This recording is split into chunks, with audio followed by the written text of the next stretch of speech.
ఒక్కసారి గుర్తు తెచ్చుకోండి. ఇక్కడ కూర్చున్న వాళ్ళలో దాదాపు 90% 95% మంది రైతు బిడ్డలే నేను అనుకుంటా ఉన్నాను, రైతు కుటుంబాల నుంచి వచ్చిన వాళ్ళే అని చెప్పి నేను అనుకుంటా ఉన్నాను.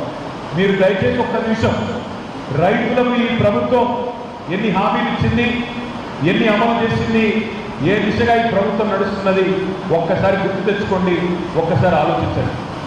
రేవంత్ రెడ్డి గారు స్వయంగా చెప్పినారు, కేసీఆర్ గారు ₹1,00,000 రుణమాఫీ చేసినారు, ఆ రుణమాఫీ చేసిన ఓట్లన్నీ నాకే వస్తాయనుకుంటున్నాడు.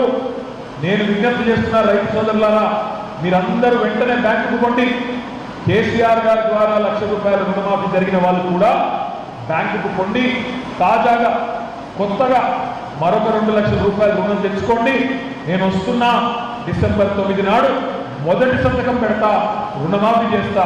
మీరు వెంబడే రండి, రుణం తెచ్చుకోండి, నేను వెంబడే రాగానే సంతకం పెడతాను అనే మాట డిసెంబర్ 9 నాడే 2,00,000 రుణమాఫీ చేస్తానని చెప్పిన మాట గుర్తు పెట్టుకోండి అని చెప్పి, గుర్తు తెచ్చుకోండి అని చెప్పి నేను విజ్ఞప్తి చేస్తా ఉన్నాను. దుమ్మెత్తి పోసినారు కేసీఆర్ ప్రభుత్వం మీద. ఏమన్నారు? కేసీఆర్ గారు భూస్వాములకే డబ్బులు ఇస్తున్నాడు, భూ యజమానులకే డబ్బులు ఇస్తున్నాడు, కౌలు రైతులను పట్టించుకోవడం లేదు.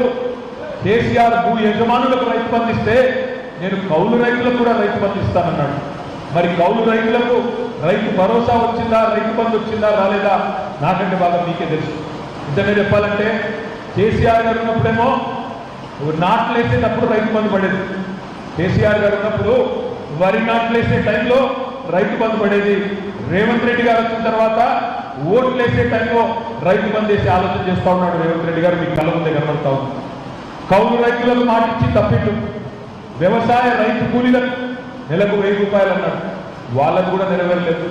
ఒక్కటంటే ఒక్క హామీ రైతులకు ఇచ్చింది, నెరవేరలేదు. కానీ ముఖ్యమంత్రి తెంపరితనం చూడండి. ఈ ముఖ్యమంత్రి ఎంత పచ్చిగా అబద్ధాలు చెప్తున్నాడంటే నిజంగా అలా అబద్ధాలు చెప్పాలంటే ధైర్యం కావాలి. ధైర్యంగా చెప్తున్నాడు ఆయన ఎన్నికల ప్రచారంలో. 6 గ్యారెంటీలు ఇచ్చినాము, 5 గ్యారెంటీలు అమలైపోయినాయి అని ముఖ్యమంత్రి గారు చెప్తా ఉన్నారు. నేను ఇక్కడికి వచ్చిన మా తమ్ముళ్ళని మా చెల్లెలని నేను అడుగుతా ఉన్నా, 6 గ్యారెంటీల్లో 5 గ్యారెంటీలు అమలైన మాట వాస్తవమేనా? రేవంత్ రెడ్డి గారు చెప్పే మాట వాస్తవమా అబద్ధమా? అబద్ధం అంటే ఒక్కసారి చేయలేబట్టండి, అబద్ధమైతే ఒక్కసారి చేయలేబట్టండి. మరి అబద్ధమైతే ఈ అబద్ధాల ప్రభుత్వాన్ని, అబద్ధాల ముఖ్యమంత్రిని తప్పకుండా ప్రశ్నించే గలం రాకేష్ రెడ్డి రూపంలో రేపు శాసనమండలికి పంపించండి చెప్పి నేను విజ్ఞప్తి చేస్తా ఉన్నాను. మీ అందరికీ మాట ఇచ్చినాడు, రైతులతో పాటు ప్రతి వర్గానికి మాట ఇచ్చినాడు. మా ఆడబిడ్డలు ఇక్కడ ఉన్నారు. రాష్ట్రంలో తెలంగాణలో 18 ఏళ్ళు నిండిన ఆడబిడ్డలందరికీ నెలకు ₹2,500 నేను వారి ఖాతాలో వేస్తాను, 100 రోజుల్లోనే ఈ కార్యక్రమం పూర్తి చేస్తాను అన్నాడు. ఇవాళ బాధ ఎక్కడ అనిపిస్తుందంటే రేవంత్ రెడ్డి గారు నమ్ముతున్నాడు బలంగా, ఒక్కసారి కాదు మిమ్మల్ని ఎన్నిసార్లు మోసం చేయొచ్చు అనుకుంటా ఉన్నాడు. అందుకే రాహుల్ గాంధీ గారు తెలంగాణకు అబద్ధం చెప్తాడు. ఎప్పుడో ప్రారంభమైన మహాలక్ష్మి పథకం నెలకు ₹2,500 ఖాతాల్లో పడుతూ ఉన్నాయి అని ఆదిలాబాద్లో రాహుల్ గాంధీ గారు చెప్తారు.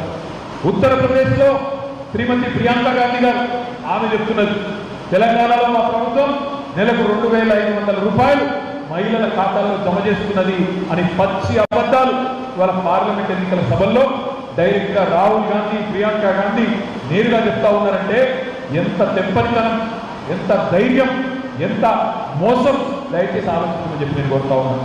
మరి ఇవాళ కొత్తగూడెంలో తెలంగాణ రాష్ట్రంలో ఏ ఒక్క మహిళ ఖాతాలోనన్నా ₹2,500 పడ్డాయా? ఎక్కడా పడలేదు. పెద్ద మనుషులను చెప్పినారు ముసలోళ్ళకి, కేసీఆర్ ఇంట్లో ఒక్కరికే ఇస్తున్నాడు, నెలకు ₹2,000 ఇస్తున్నాడు. కాంగ్రెస్ ప్రభుత్వం వస్తే నెలకు 4,000 వస్తుంది. కేసీఆర్ ముసలవ్వకో ముసలయ్యకో ఇద్దరిలో ఒక్కరికే ఇస్తున్నాడు.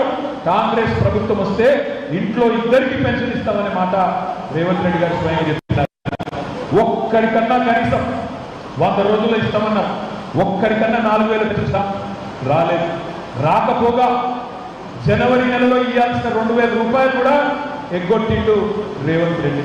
మరి ఇట్లాంటి మోసకారులు 6 గ్యారెంటీల్లో 5 అమలైపోయినాయి అని అదరగొట్టే ఉపన్యాసాలు, మోసపూరిత మాటలు మాట్లాడుతుంటే విద్యావంతులు, గ్రాడ్యుయేట్లు మీరు ఉదాసీనంగా ఉంటే, నిర్లిప్తంగా ఉంటే మళ్ళీ ఆ పార్టీకే ఓటేస్తే మోసానికి ఓటేసినట్టు అవుతుంది, మోసానికి ఊతం ఇచ్చినట్టు అవుతుంది.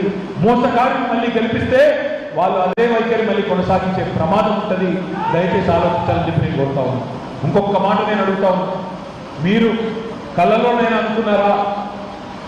ఒక్క మెడికల్ కాలేజీ లేని ఉమ్మడి ఖమ్మం జిల్లాలో, ఒక్క medical college, government medical college లేని ఉమ్మడి ఖమ్మం జిల్లాలో 2 మెడికల్ కాలేజీలు వస్తాయని, అందులో ఒకటి మన కొత్తగూడెంకి వస్తుందని ఎప్పుడన్నా కలలు అనుకున్నారా? దయచేసి ఆలోచించమని కోరుతా ఉన్నాను. 65 ఏళ్లలో స్వాతంత్రం వచ్చిన తర్వాత 65 ఏళ్లలో ఆనాడు కాంగ్రెస్ ప్రభుత్వం ఉన్నప్పుడు 65 ఏళ్లలో మొత్తం తెలంగాణలో పెట్టిందే 3 మెడికల్ కాలేజీలు. కానీ 9.5 ఏళ్ల కేసీఆర్ గారి ప్రభుత్వంలో ఆ సంఖ్యను 33 మెడికల్ కాలేజీలకు తీసుకొని పోయిన మాట వాస్తవమా కాదా ఒక్కసారి ఆలోచించమని చెప్పి నేను కోరుతా ఉన్నాను. 3 మెడికల్ కాలేజీలు ఎక్కడ? 33 మెడికల్ కాలేజీలు ఎక్కడ? 33 మెడికల్ కాలేజీలతో పాటు 33 నర్సింగ్ కళాశాలలు, 33 టీచింగ్ హాస్పిటల్స్ ఇవన్నీ కూడా జరిగినాయి. భద్రాద్రి కొత్తగూడెం అనే పేరిట, ఆ భద్రాద్రి సీతారామ స్వామి గారి పేరు మీద ఈరోజు కొత్తగూడెంని జిల్లా కేంద్రం చేసి మీకు ఖమ్మం పోయే అవసరం లేకుండా కొత్తగూడెంలోనే కలెక్టరు, ఎస్పీ, జిల్లా అధికారులందరినీ కూర్చోబెట్టిన ఘనత కేసీఆర్ ప్రభుత్వంగా కాదా ఒక్కసారి ఆలోచించండి. నేను కోరుతా ఉన్నాను. అధికార వికేంద్రీకరణ ఒకవైపు, పరిపాలన ఫలితాలు మీ ముందుకు 9.5 ఏళ్లలో తీసుకొచ్చింది కేసీఆర్ ప్రభుత్వం. మరి మీరు అనొచ్చు, అన్నా మీరు ఇన్ని పనులు చేస్తే ఎందుకు మరి ప్రజలు మిమ్మల్ని 3వ సారి గెలిపించలేదు అని మీరు అడగవచ్చు.